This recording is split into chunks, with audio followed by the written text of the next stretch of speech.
How long do you think this kind of period of hypergrowth can kind of go on at this pace? I mean, is there some point where you expect it'll level off, or is it?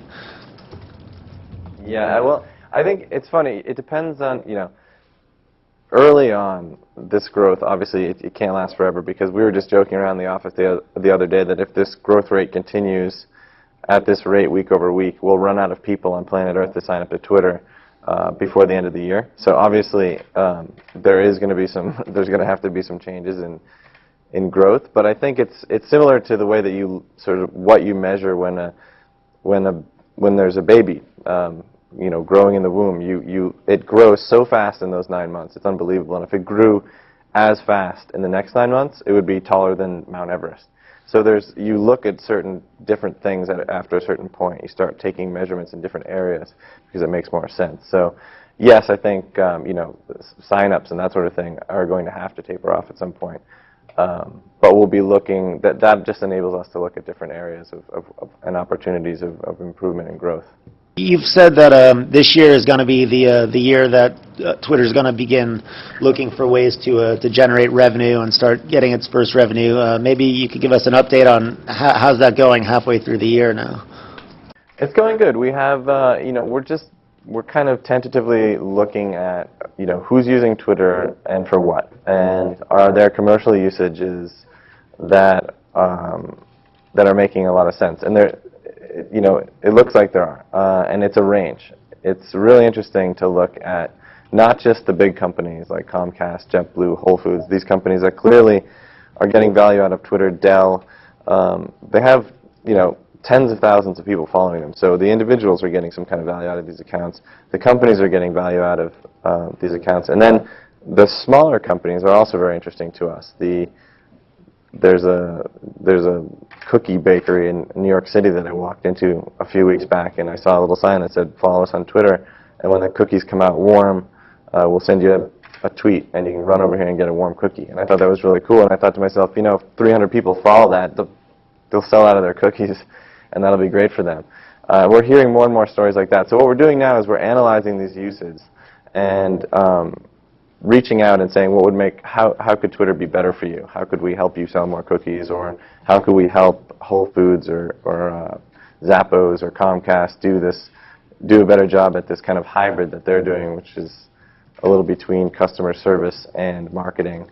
And we're learning a little bit more there. So I think we're on track in terms of phase one. Let's gather the intel and figure out how these companies are using Twitter and how we might be able to enhance it.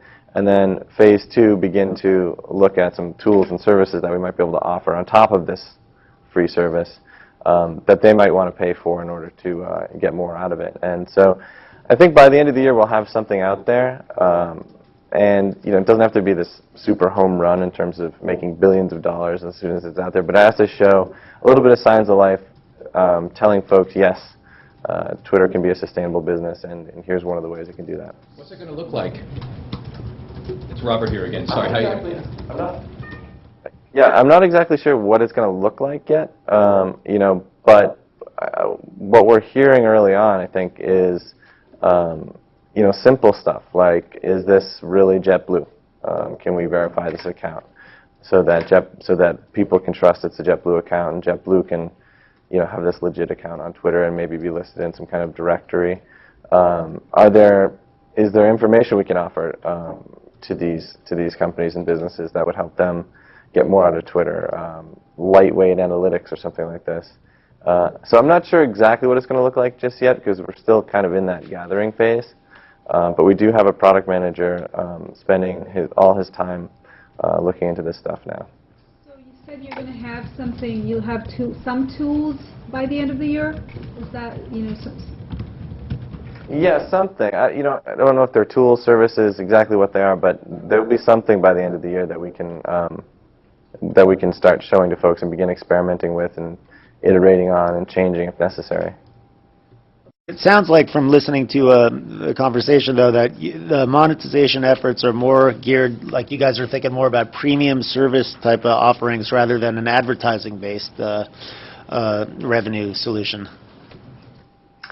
Yeah, and definitely less on the advertising front, and I don't know, premium, I guess is a way to say it, but like I said, everything's going to remain free and open to everyone. So any business, any company can still use Twitter for free. But if there's a way that we can go above and beyond, and they can really help their bottom line better through some services that we can offer for a fee, then we want to explore that. So if you want to call that premium.